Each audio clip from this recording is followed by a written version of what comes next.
Peace and blessings, and welcome back to the Heritage Hip Hop Podcast. This is Karev speaking, and on this episode, we go to the South and talk to someone who's not only making noise, she's also blazing trails with her passion for fitness and her passion for music. This episode is brought to you by Transparent Credit Repair, the superheroes of the financial literacy and credit repair world. If you're looking to fix your credit and give your wallet much needed space for more money to come into, please contact them at www.transparentcreditrepair.com or call them at 862-250-5122. Tell them Heritage Hip Hop sent you and get something very nice in return. This episode, once again, is about being true to self and staying positive because your dreams can come true. We meet FitLikeCandy, the boss of Southern Hip Hop. Mind you, she's more than just a pretty face. She's a story of determination and a never say die attitude. Check out her interview, and at the end, I'll come back with the rest of my commentary. Peace and blessings, everybody. This is Karev from Heritage Hip Hop. And on the line, I have somebody that is not a stranger to being in front of the crowd and taking people's minds. Please introduce yourself to the people. Hello, everybody. This is FitLikeCandy. And it's a pleasure to get to talk to you. Thank you so much for allowing me to interview you. Of course. Thank you for having me. So usually when people do interviews, people always ask what got you into music or where did your love for music begin. I don't start my interviews like that with people who have more of a bigger story than just rapping. You see what I'm saying? Yeah. And doing my research on you, FitLikeCandy is a person who not only loves music, but she loves life. Where did that love for life come from? I think it came out the womb. I've always been a positive person my whole life. Growing up, I had a lot of negativity around me. And I've always strived for, positive energy and just being happy. Being happy is like the biggest thing in my life, like to me. So, when I feel that way, when I do what I can to make myself happy, and that's just what people see all the time. I'm very energetic. I'm a very positive person. I'm not into drama. I'm not into negativity. So I'm always happy, even if there is drama around me. I try to opt that out of the situation and keep myself happy. So yeah. Besides the normal growing pains that a person goes through, because that's life and experience, and doing my research on you, you have always been somebody who's taken their joy to the performance arena. What was the earliest you've performed, and what did you do? I was 7 years old. I was a gymnast. Okay. See, when it comes to music and like gymnastics or fitness, they're kind of the same, but they have different spectrums of that similarity as well. To be a gymnast, to be in music or fitness, you have to have a mental focus and a sharp mind. How does being mentally fit, physically fit, and verbally fit, how does that fit into what makes you a great performer or artist? I mean, it's just, it keeps you, in with the competition. I mean, in order to be a good gymnast, in order to be a good fitness personality or artist, whatever, you have competition around you. There's people that are wanting to do the same thing as you, and I truly believe that work ethic outbeats talent all the time. And the people that are truly successful have some sort of talent. Some people may not have a lot of talent, but their work ethic outbeats anybody's work ethic. So, I feel like that. I don't think I'm answering this question right, but I feel like that. It's okay. It's fine. It's fine. I didn't really understand the question, to be honest. Okay. Well, let me say it another way. Most of what we do in our lives follow a pattern. You have done, being a gymnast means you have to be fit.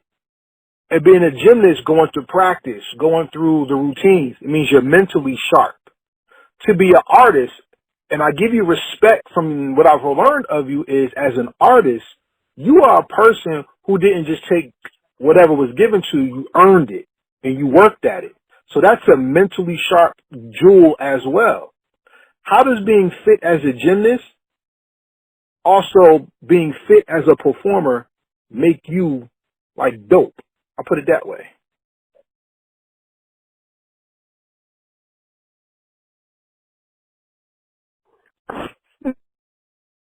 I'm sorry, but I'm not understanding. Like, how does being fit as a gymnast make me dope? Being fit how does being a rapper that's fit, how is that dope? Is that what you're asking? No. I'll put it this way. Usually when I'll tell everybody, when you come to Heritage Hip Hop, we don't do the typical questions. We really want to show the audience the depth of you as a person, to show that everything about you is relevant, not just a song or a beat. The reason why I ask the question is because when we do something, it leads us to our greatness in many things. And so lessons that we learn in one aspect of our life can prepare us and make us great at other things that we do. So, right. Everything I've done as literally God has taken me on this path. It's crazy, and it's really prepared me for what's about to come next. It's freaking crazy. And I'm not a stranger to people who perform, whether it's cheerleading, gymnastics, aerobic. There's a mental sharpness that comes with it because you have to stay committed. You work at your craft. Same thing as with music. You never start great, but you build into your greatness. And I wanted to build this interview up from your love and passion for other things and lead it into the music. You see what I'm saying? So let's come back a little bit. Everybody on the line, this is FitLikeCandy, and she's not the typical person who just wanted to rap. She's someone who's experienced life many times over through not only how she was raised, but the gift she gives through the life she's been given. Can you tell me about the first time you was meant for music? When I was 7. I wrote my first song. Tell me about that song. It was a bad song. It was explicit. It was about sex. I was 7. Who knows why I even knew about that yet? I don't know. And my brother stole the sheet of paper that I was writing it on, and my mom took it to my mom and gave me a whooping. Now, you know what's dope about that story, though? For most people who, when they first start rapping, they probably usually say something that doesn't make sense or something they shouldn't be saying. Right. So that's experience. True indeed. As you grew into that love for music, how did you get into gymnastics and do things in that field of entertainment? So with gymnastics, I wasn't in sports at the time, and my mom brought me a phone book, and she was like, "Hey, you can either do ballet or gymnastics. Pick one." And I picked gymnastics, and she made me find a gymnastics facility in the phone book. Oh, wow. Okay. And I ended up being a really, really good gymnast. That's dope. Yeah. So, gymnastics was given to you, but you worked to master it. Oh, yeah, for sure, yeah. It was something I grew to love. but I was naturally good at it. Like, the first time I tried out, I ended up, like, I've never done gymnastics before, and I ended up making a level 4 team. I got my tip on my first, like, anyone who's done gymnastics knows what a tip is. That's, like, crazy. Like, it takes so long to get that skill, and I got it the first time I tried out. It was fucking crazy. You're a natural. Yeah. Natural ability is the beginning of mastery. And the worst thing I hate about music is people will judge you off industry mastery and not take the journey of learning you first. What have you learned about yourself since you did gymnastics and then transitioned into music? Well, I mean, there's so much more than, after gymnastics that I did. Oh yeah, we're going to get there. But I mean, what have I learned about myself from gymnastics? Yeah. I mean, I'm a hard worker. I do what I gotta do to get to where I want to be. And that's where I've been at my whole entire life. With gymnastics, I'm competitive, very, very competitive. If someone is doing, 3 sets of, pull-ups, 10 pull-ups, and coach only asks us to do 2, and somebody does 3, I'm going to do 4. If somebody runs 1 extra mile, I'm going to run 2 extra miles. If somebody finishes with 1 extra standing tuck, I'm going to finish with 2. If there's a level 10 gymnast that I'm racing against, I'm going to beat them. That's just my mentality, my whole life. And I respect that about you because that means you're a grinder. You're also a person who does not take shorts. Yeah. When that happens or a person has that mentality, they're the people who usually set the standard or set the bar. How did you test your bar and raise your bar in everything that you've done? How did I set my bar with everything that I've done? Mm-hmm. I don't think I ever really set a bar. I think I just saw a vision where I wanted to be and, where other people were. And I wanted to be there. I don't think I've ever, set a bar. I mean, unless it's, I don't know, for myself, personal goals, but. Yeah. Okay. All right. So, the bar I was talking about is, your goals. How did you set your goals with everything that you've done? Where did you want to take yourself from in the gymnastic life? Where did you want to take yourself within it? Because gymnastics is not something that people do for a lifetime. It's usually something people do. Like some people, like my niece, she did track, and she did some gymnastics. She wanted to go to the Olympics. That was her goal. So she set her bar there, and then afterwards she wanted to transition to something else. As you're doing very well in gymnastics, what was the goal that you set for yourself, and where did you want to take it? I wanted to go to the Olympics, for sure. Mm-hmm. Okay. That didn't happen. So what did you transition to? Cheerleading. Cheerleading. Yeah. Okay. How does the cheerleading life come from gymnastics? How did it come from gymnastics? Yeah. Well, cheerleading is literally gymnastics, except you put people up in the air and you yell. Okay. So yeah, from a male's point of view, we have a very basic and ignorant understanding of cheerleading unless we do it. See, when a man looks at a cheerleader, he's looking at their skirt, or if they're cute, and how they shake pom-poms. But for a person who understands the craft, there's practices, there's dances, there's routines. So you being in music, you have the gift of knowing both sides of it, the choreography and the wordplay and the mastery of the studio. What interested you in going towards the studio and not to, and I don't know if you've continued cheerleading, you could tell me, but to come out of cheerleading and go towards the artist lane? So everybody asks me this question, and I wrote my first song when I was 7. I've been into music my whole entire life. So it wasn't that I went from cheerleading to music I've been doing music my whole entire life. Before I was cheering, I had songs out. So, I mean, nothing inspired me after cheerleading because I was already inspired.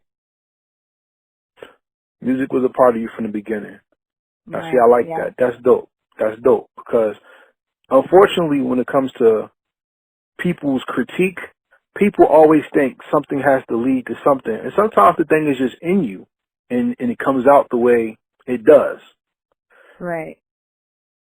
How did you find your voice, not just the ability to do music? Like my voice? What do you mean by Yeah, that? well, you know, when people first rap, they're writing words. Then as you build skill and you get into your craft, some people sound like other people, and then some people find a mark where it's just them. When did you just become you and you knew it? Oh, I never had to become me. I've always been me. That's dope. Yeah, from the time I got on the mic, I never changed. You might listen to old songs from me that I never put out. I sound the same. I never had to find my voice. I've always been me. What I like about your style is you're clear, loud, and confident.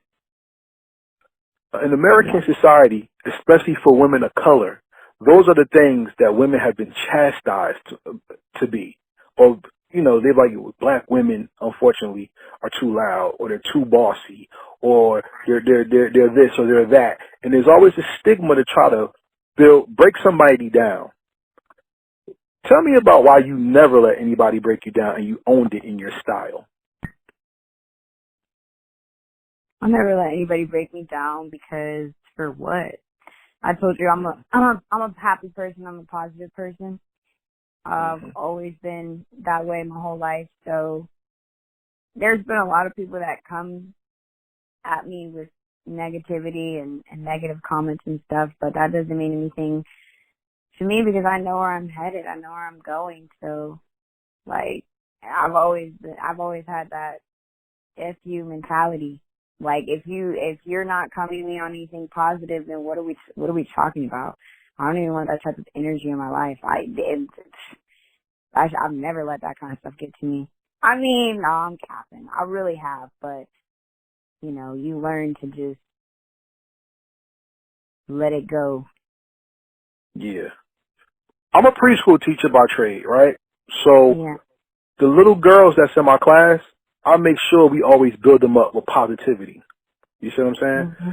Because Yeah. there's too many times where people, like I said, especially women of color in this country, what people would do is try to put you in a box. How do you break the mold of the box so nobody can ever put you in it or stigmatize you to a genre? And I done broke that box so many times. Yo, you can't stick me in a box. Me, being a colored woman, I done been on American Ninja Warrior, NFL cheerleading team, captain of a cheerleading team that, you know, predominantly Caucasian students graduated from. You know, you can't put me in that box. You just can't. I mean, I've proved myself throughout, you know, my years and everything that I've done. And now with music, you can't put me in that box either because, you know, we haven't heard the songs yet, but I mean, I have a mixtape coming out that's got top records on it, crossover records. You can't put me in the box where I'm just, you know, you can't do that. And I want you to win. So that's what's up. I'm glad you said that. But let's go back to American Ninja Warrior. What was that experience like? Hard. What made it difficult? You ever watched the show? Yes, I have. Yeah. But I've never done anything to get on it, so that would be like an amazing story to tell. Yeah. So, you watch the show and you ever said this? Think about it. You ever watched the show and been like, oh, I could do that? Nope.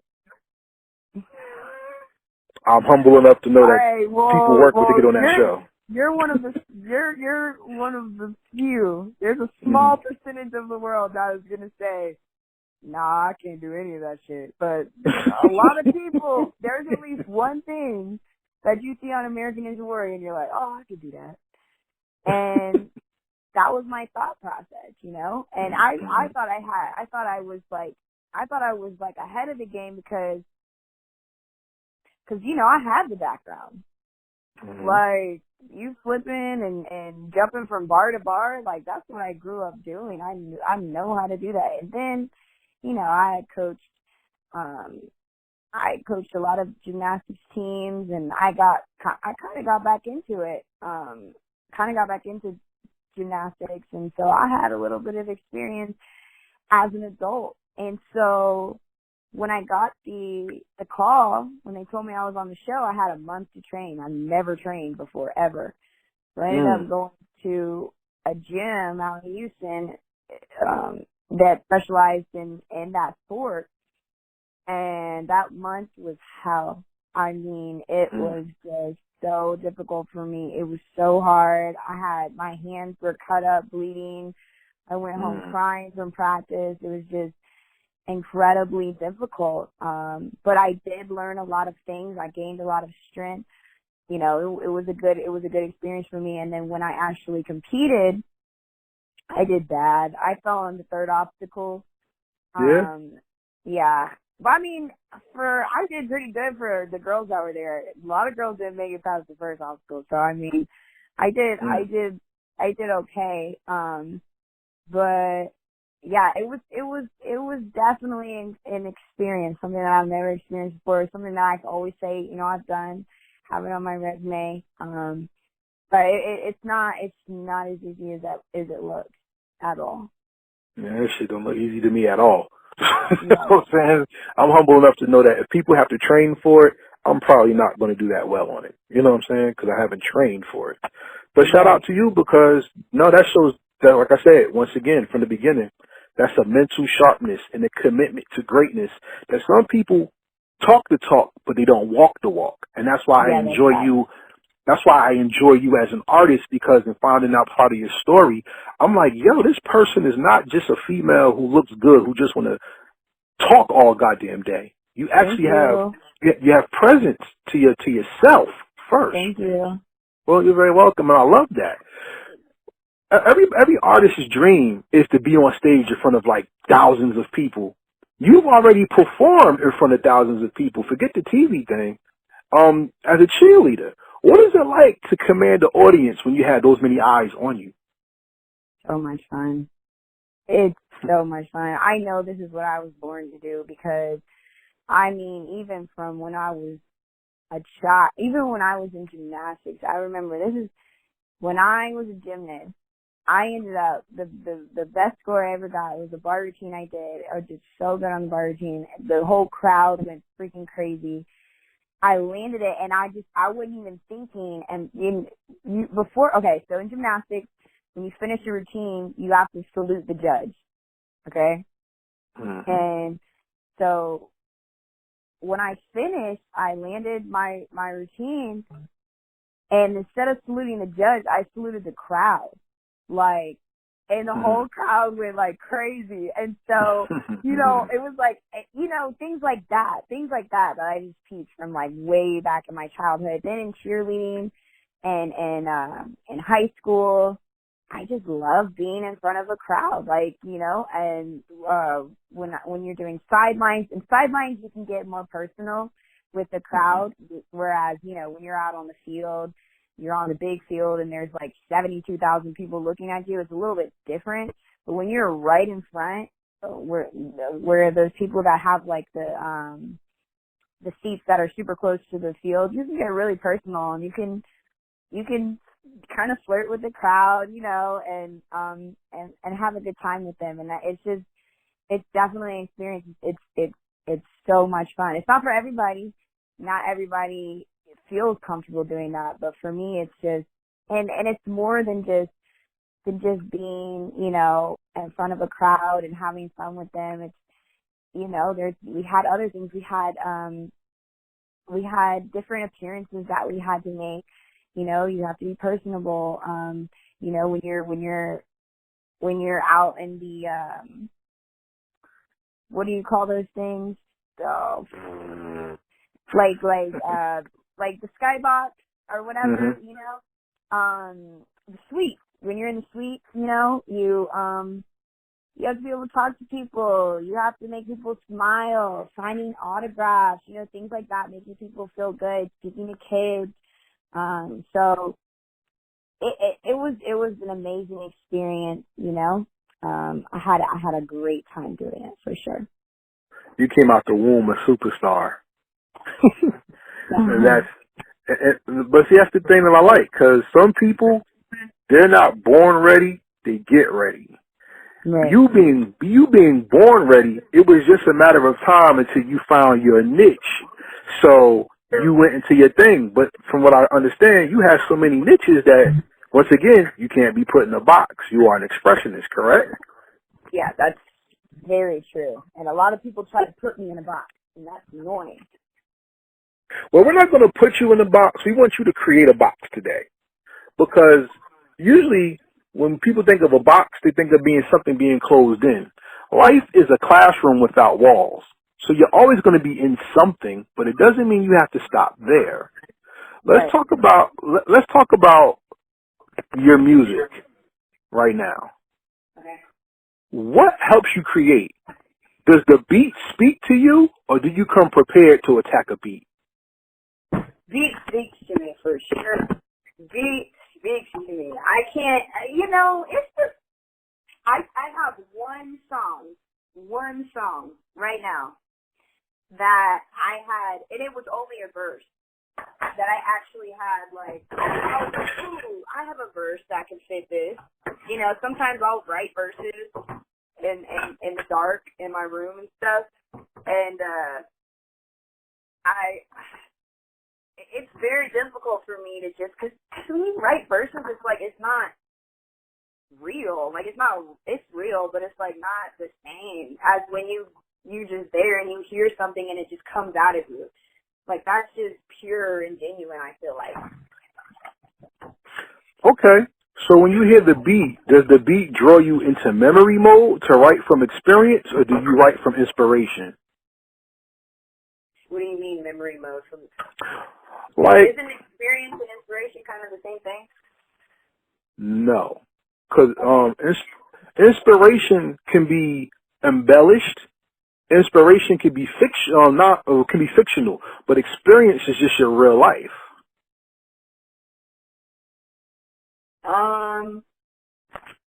I guess I've definitely experienced. I don't do no cat rap at all. Y'all gonna hear some shit from me and be like, damn, for real? Yeah, for real. Like, y'all hear that and y'all like, man, I wonder if that real. Yes, that shit happened for real. Yeah. So tell me about the song Intentions and how that came about. Oh, you heard Intentions. Okay. Oh, I went deep. I didn't pick stuff out for you. I didn't want to be corny and just talk about the one single. Yeah, okay. Yeah, a lot of people don't even know I got two other songs out. Yeah, Intentions is cool. You know, so that song, my boss, Mr. Lee, my dad, he was like, hey, come to the studio. I was like, bet. So I came to the studio and he was cooking up this beat and he did it from scratch, right? And I'm hearing him make this beat. Man, I cried.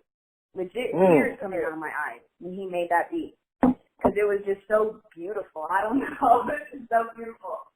And my local artist out here, Midget Breed, he got on it. Amazing. So talented. And then Slim Thug got on it. The music spoke to your heart and you told your truth on it. Yeah. I mean, we were talking about, he said, what did this Big Breed say?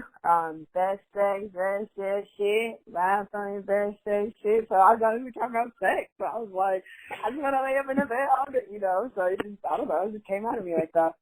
So sure.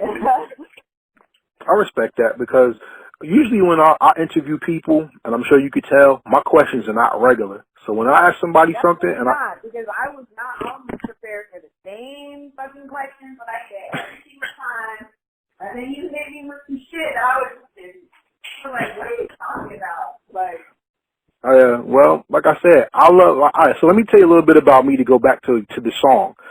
I'm a person who loves hip hop culture. So for me, I don't want to ask you about your music and just people be like, oh, that's just another artist. I want people to know you so that when they listen to you, not only will it make them want to hear your music, they can have an understanding of you within your music.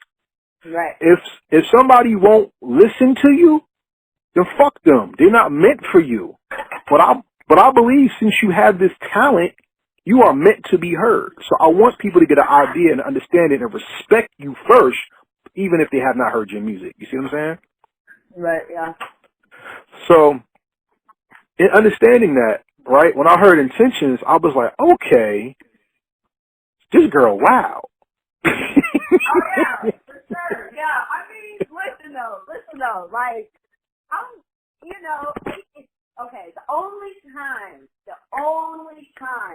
anyone would ever know that is if they listen to my music or if they personally experienced it. That's the only time. I don't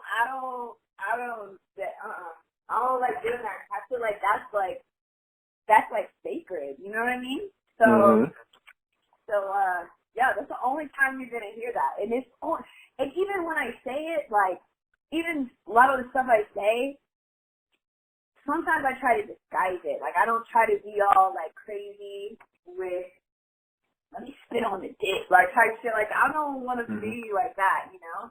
I might Right. say it in a way where you're like, hold on, what's this thing, you know? Okay, so then let's flip it. Tell me about Come Over and how that process went down. Okay, so when Mr. Lee made Intentions, when he made the beat to Intentions, I cried when he made the beat to Intentions, but when I wrote Come Over, I cried when I wrote Come Over. So, Come Over. I don't know if you've really heard the song, but Come Over is a song that's like, it's very special to me because I think in the industry now we have a lot of women, rappers, like MCs or whatever, that are speaking about, you know, there's not enough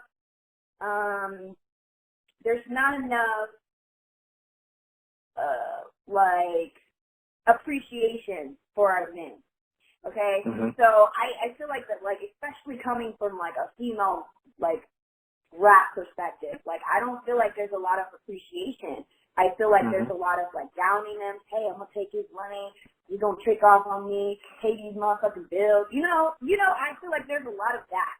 And with Come Over, I feel like as a woman, me personally, I truly believe this shit. Like, you as a woman have womanly duties. Unfortunately, you know, sometimes society tells us different. But as a woman, coming from the womb, you have it in you to be a woman. Just like as a man, you have it in you to be a man. Are there a lot of quote-unquote real men out here? I don't know. Are there a lot of quote-unquote real women out here? I don't know. Seems not so. But with Come Over, I just wanted to express how important that is and what you should do for your man. Now, the reason why I cried is because I used to be engaged like 4 years ago or something like that. And you know, this song was like, I thought about him. I thought about my ex-fiance, my soon-to-be husband, that, you know, the way I wanted to treat him when he came home, the way I wanted to treat him before he went to work, you know, make him feel safe, not safe, because he doesn't make me feel safe, but make him feel comfortable. You know, I don't want him to want for anything. Like, I just want him to If he's doing what he's supposed to be doing as a man, then I'm going to do what I have to do as a woman to make this work. And I felt like that's just the message I wanted to bring to Come Over. Yeah, I like Come Over. That's the song I played, and I was just really intrigued by it because recently on my platform on Heritage Hip Hop, we did a talk show called the Mic Council, and we're talking about the events that's going on in this country. And one of the subtitles of the show is Hip Hop's Responsibility. And with you making a song like Come Over, that's a very responsible song because you're talking about something that most people don't want women to talk about in hip-hop, and that's love, appreciation, godliness. So as an artist, why do you feel it's important for you to make responsible music and not just put out bangers that can do anything for you?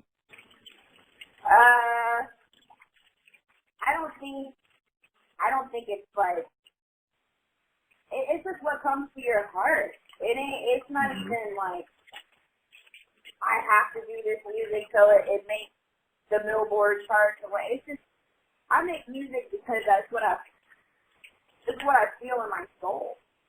I don't make music for everybody else. I mean, I make music for the people who are going to hear it and love it and enjoy it and feel some of the same ways that I feel. But yeah, I don't really make music to I guess, follow the trend? I don't know, to be in the hype. I don't really do that. Do I have songs that are similar? Absolutely. I sure do, but that's just what I was feeling at the moment. That's why I can make a pop song, or I can make an R&B song. I got a whole R&B album that I'm about to drop of me just strictly singing. I can make, a conscious record. I can make an appreciation record. I can make a twerk song. I mean, it's just really what I'm feeling at the moment, I guess. But what I've experienced. That's what we were talking about earlier. Word. And being that you're coupled with Mr. Lee, who's a proficient producer, shout out to him first and foremost. Other people always shout out the rappers. We also got to introduce we got to shout out the producer and the engineers because they help make the sound perfect. Engineer, because I was about to say that because a lot of people miss out on that part. Sure. Yeah, the engineers are the unsung heroes of the game. True indeed. Working with a very established producer also helps bring out the things in you that were there that you may not have known. How has working with him made you a better artist? Oh my gosh. Mr. Lee made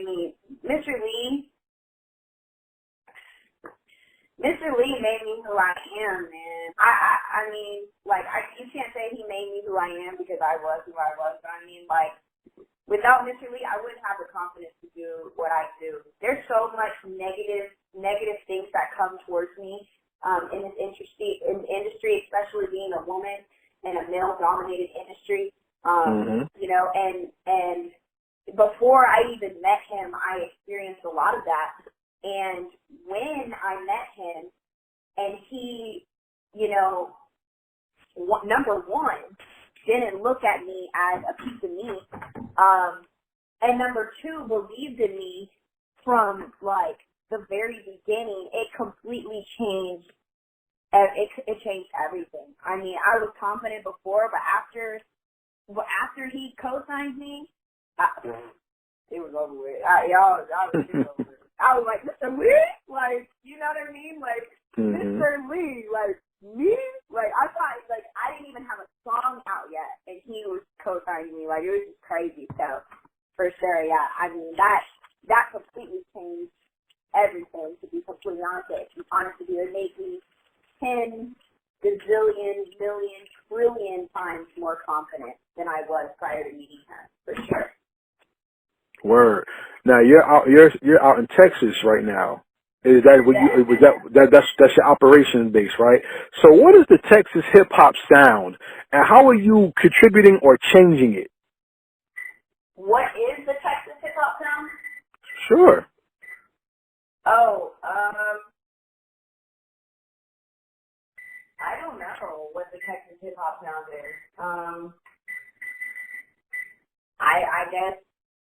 I don't really know. I mean, if you want to talk about Houston, you know, you got that slow chopped and screwed. Shout out to DJ Michael Watts. If you haven't heard it, he chopped and screwed Come Over. It is crazy.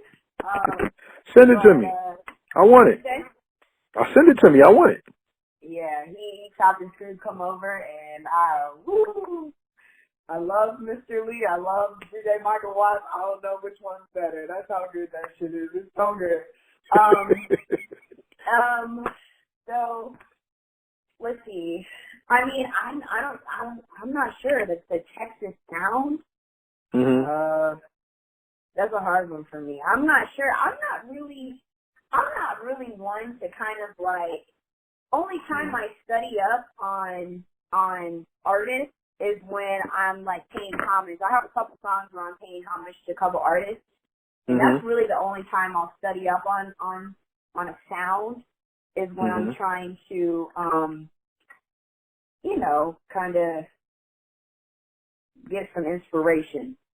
So I'm not too big on knowing sounds like that. I don't know. Okay.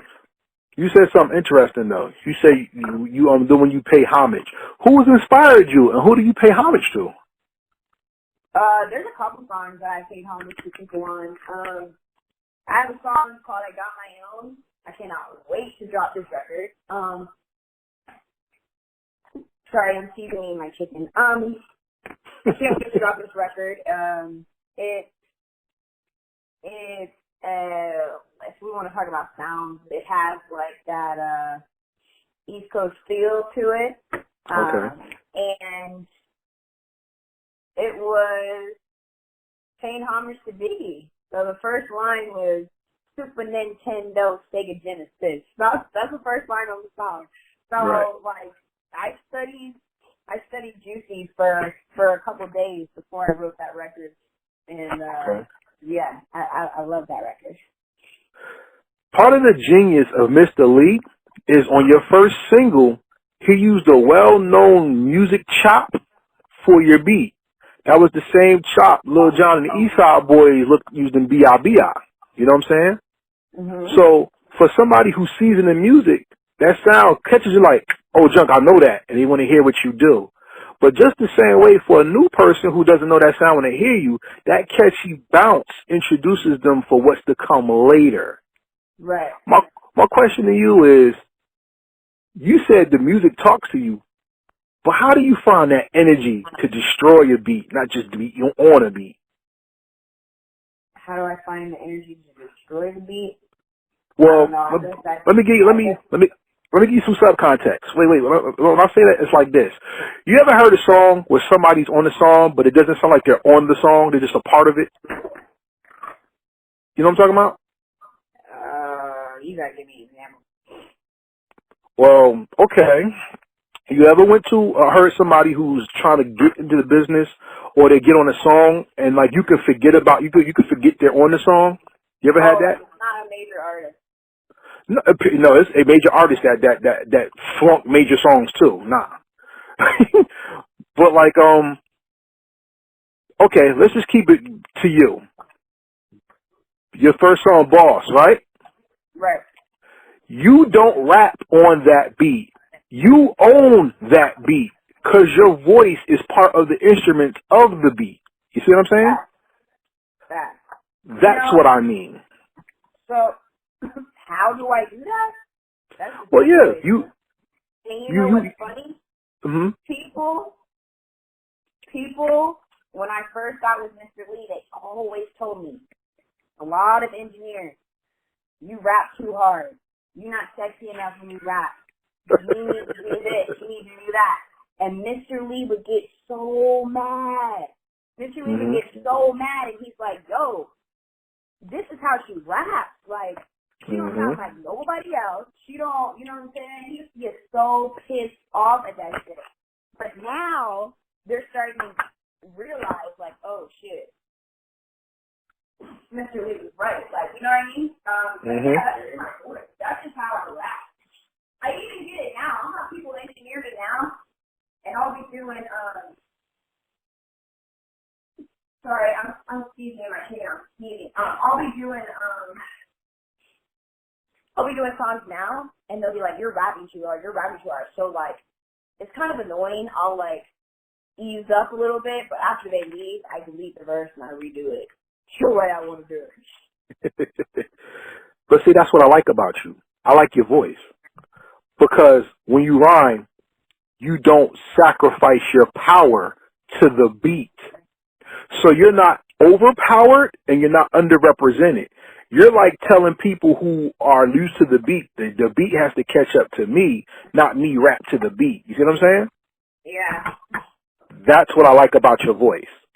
You see what I mean? That's why I think Boss is dope, because even when the way you command and you own the hook, you bring the listener into the vocals. So shout out to him for not dumbing down your genius. We'll put it like that. Oh yeah. All right? You knew it from the beginning though.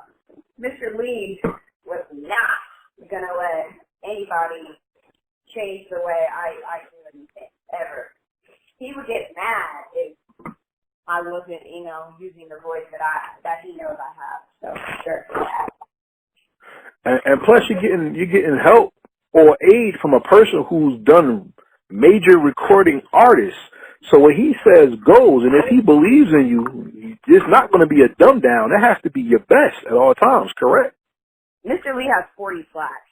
So I'm not listening to anybody that don't have 41. I'm sorry. We're not going to do that. Like, it's just not going to happen. So, yeah. That's right. So once again, we're going to give a shout out to Mr. Lee, because when people believe in you, they bring out your best.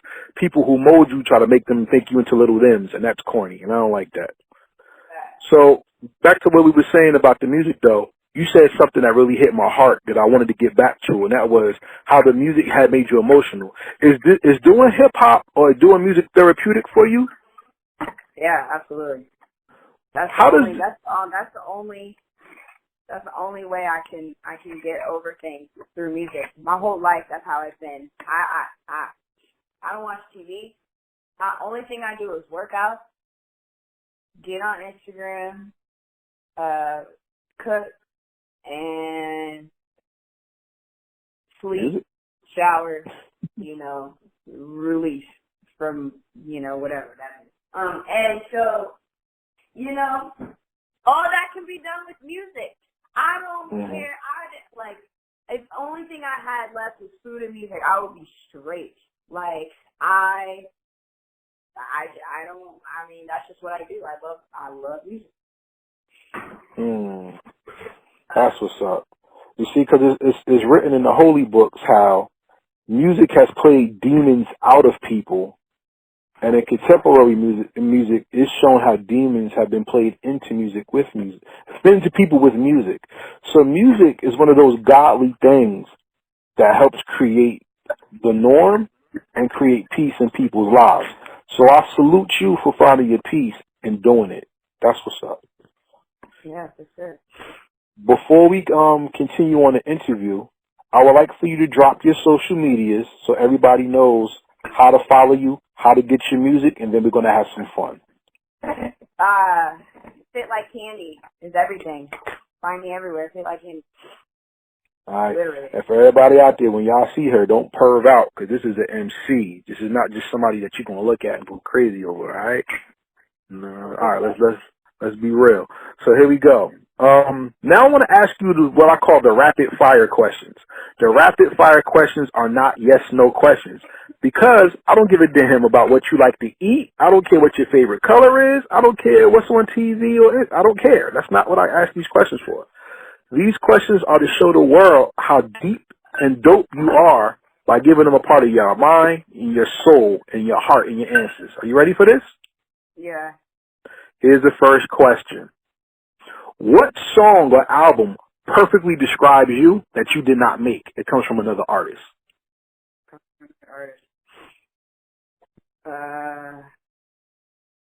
Perfectly describes me. Mm-hmm. Options by Party Next Door. Ooh, no, you got options, babe. Why that one? But you're from Atlanta. That's me, for real. How so? He's talking about. I mean, it's a guy that likes a girl, and you know, he pretty much he knows that she has options and shit. I got options, and I don't settle. I don't settle for no bullshit. Right. And at the end, he just talked about how, you know, she wants to have fun, you know, and that's just me. I like to have fun. I like to be happy. So yeah, that's definitely me. I love that song. That's dope. That's dope. Okay, I love that. My next question is this. Unfortunately, in the industry that you're in, men will always try to tear women down or make them their robots and do what they want them to do. What do you think it would take for a woman to be more prominent in hip-hop, since most women are better than the men that's coming out anyway? What would it take for a what? A woman to go beyond the expectations of men in the industry, whereas women right now are, as new artists, are better than the men that's coming out. What would it take for a woman to go beyond? Yeah, like I said earlier, like you're in a male-dominated industry, so women always come under a man, and the men try to take them to where they have to go. What is it going to take for a woman to go beyond that man's expectations in the industry and not be, you know, boxed or their little replicas or something? I don't have an answer to that. The world got to figure that out. I don't know. I just think if you got dope music, you got dope music. Interesting. So, as far as the music goes, are you just an artist, or are you going to become a brand? I'm a brand. I'm already a brand. So, we're just building that brand. That's why I didn't change my name. Everybody's always like, why didn't you change your name? Because I'm a brand. That's why. Okay. I respect that. So, okay. That's up for the world to change. Right now in the world, we have so much turmoil going on between the unfortunate murders of George Floyd, Tatiana Jefferson, Breonna Taylor, you know, and so many others, Sandra Bland, and so many others. Why do you think the world is missing our voice, and how can music help change that? Why is the world missing our voice? Yes. I don't think the world is missing our voice. I think they're choosing to ignore it. Okay. I mean, how can music help change that? Yeah. I don't know. I don't know how music can help change that. I mean, if somebody makes a great song like Tupac,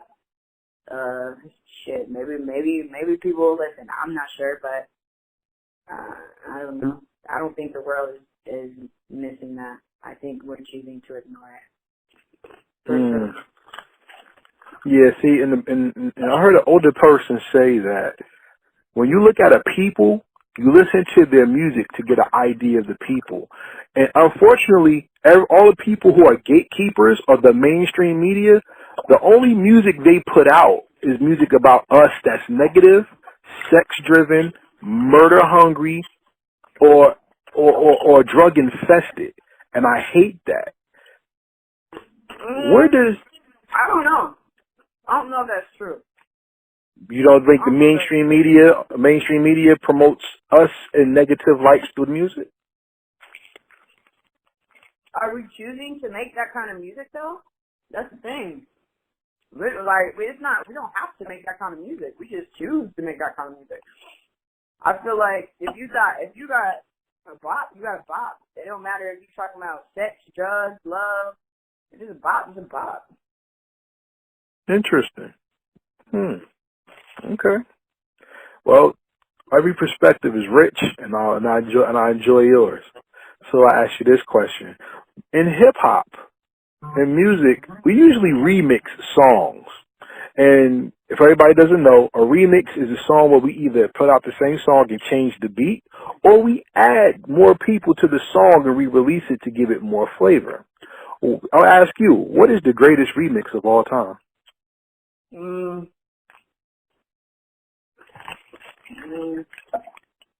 greatest remix? Mm-hmm. That's like asking me my favorite song. Yeah. The greatest remix? Mm-hmm. I don't know. Whenever Lil Wayne get on the remix, that should be fire. I don't know. Okay.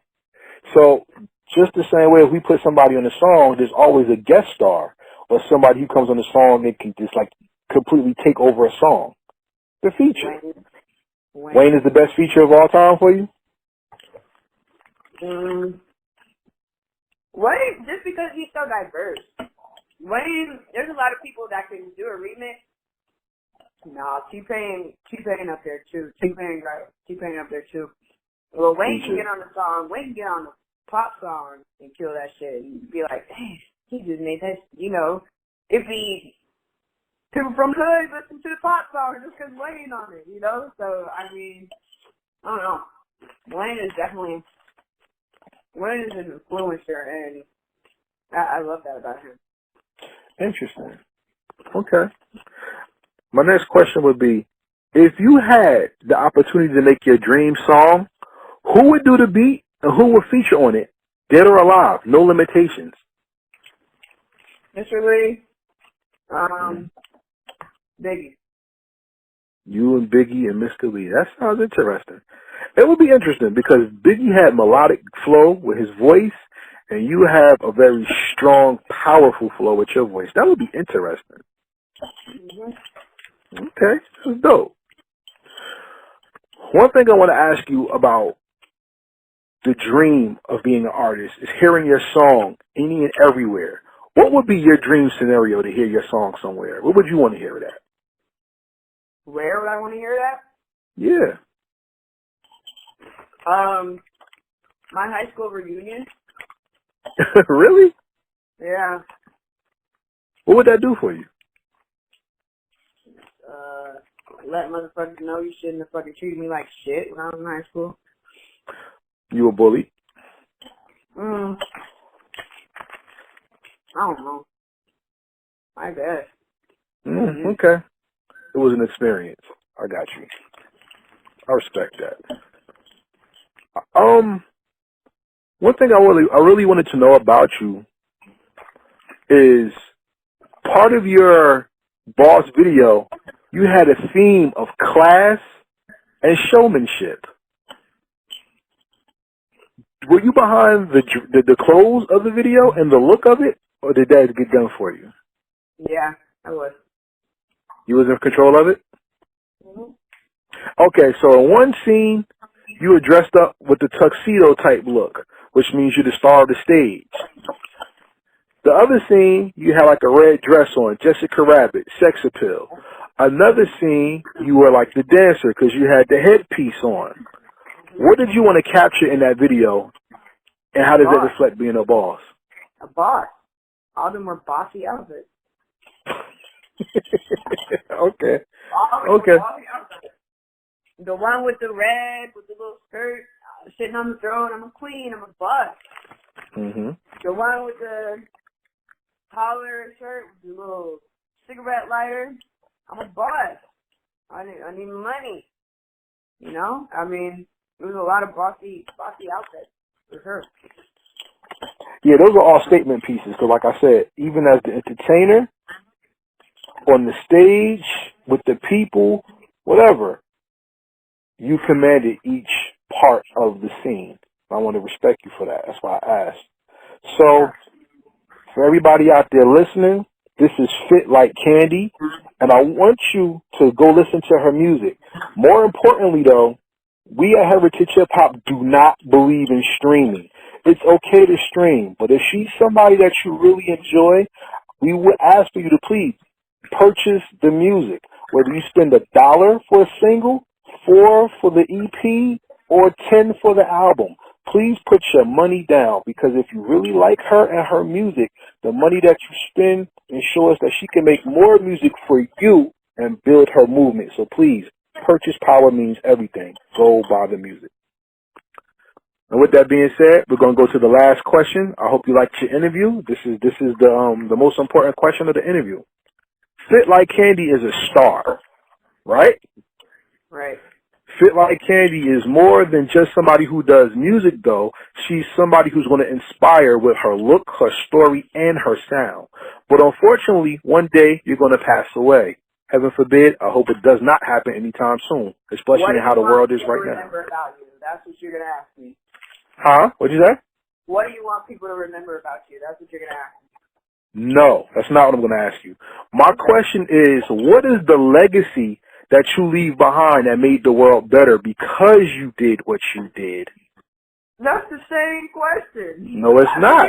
Because how you get remembered, how you get remembered does not mean you have an impact. Your legacy is your impact.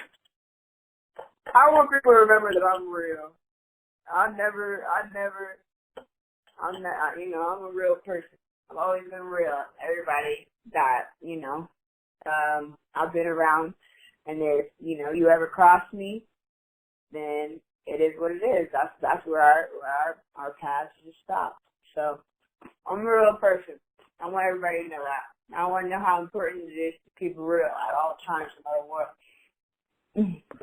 So everybody out there, FitLikeCandy is a real person, but the legacy is to be a real person so everybody always knows that you are true to yourself, and that's what makes the world better. So for everybody out there, this is Karev with FitLikeCandy. Once again, make sure you purchase the music and you support her movement. And with that, we say peace, and we out. Peace, love, and 50 degrees. That ain't even how it goes. But, Thank you for tuning in to this episode of the Heritage Hip Hop Podcast. This is Karev representing the movement, and FitLikeCandy is an artist that not only deserves our respect because she's a die-hard, never say I can't do it type of person, but she goes hard for what she believes in. Me personally, I love women who sing, who rap, who perform, especially in hip hop culture, because women are always beat down, and their form of expression, even in the biblical scriptures, is celebrated. And when we don't celebrate the voices of our women, not only do we lose out on half of God's creation, we lose out on half of what God is, which is the side of us that is provocative, creative, innovative, and new all at the same time.